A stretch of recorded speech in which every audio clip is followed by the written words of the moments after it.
ઇસરોના chairman S સોમનાથનું નિવેદન. ઇસરોનું નવું બીજું લોન્ચ પેડ તામિલનાડુમાં થશે તૈયાર.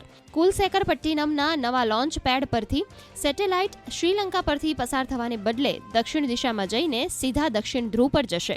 બળતણની મોટી બચત થશે. હાલના સતીશ ધવન સ્પેસ સેન્ટર હરિકોટાના ઉપયોગને પણ યથાવત રાખવામાં આવશે. અમેરિકાનું પહેલું private moon lander mission fail થવાની કગાર પર. ઉડાન ભર્યાના 7 કલાક બાદ લેન્ડરમાં ટેકનિકલ ખામી હોવાની મળી માહિતી. કંપની તરફથી હાલ 40% જ ઈંધણ બાકી રહ્યું હોવાની અપાઈ માહિતી. 23 ફેબ્રુઆરીએ થનારા સોફ્ટ લેન્ડિંગની આશા નહિવત. મધ્ય અને પૂર્વીય અમેરિકામાં થંડર સ્ટ્રોમ.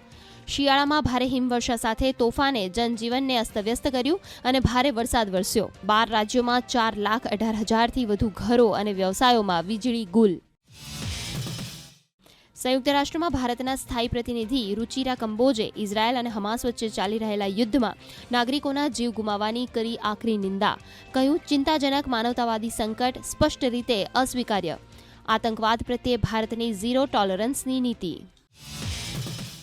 રામ મંદિરમાં સ્થાપિત થનારા 14 સોનાના દરવાજાઓ સોમવારે રામનગરીમાં પહોંચી ગયા.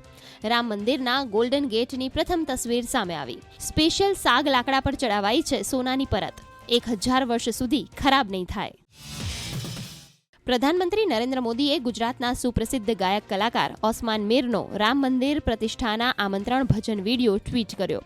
કહ્યું, મધુર રામ ભજન સાંભળી દિવ્ય અનુભૂતિ થશે.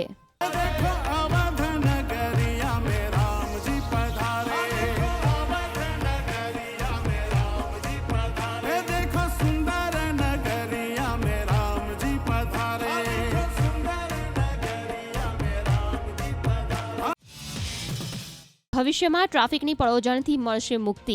ગ્લોબલ ટ્રેડ શોમાં સ્કાય ડ્રાઈવ એટલે કે હવામાં ઉડતી કાર બની આકર્ષણનું કેન્દ્ર. જાપાનની કંપનીએ કુલ 3 લોકો બેસી હવામાં ઝડપથી સ્થાનિક સફર કરી શકે તેવી ઉડતી કાર બનાવી. આ કારનું 1400 કિલોગ્રામ વજન છે, જ્યારે 1000 કિલોમીટર પ્રતિ કલાકની સ્પીડથી સફર થશે.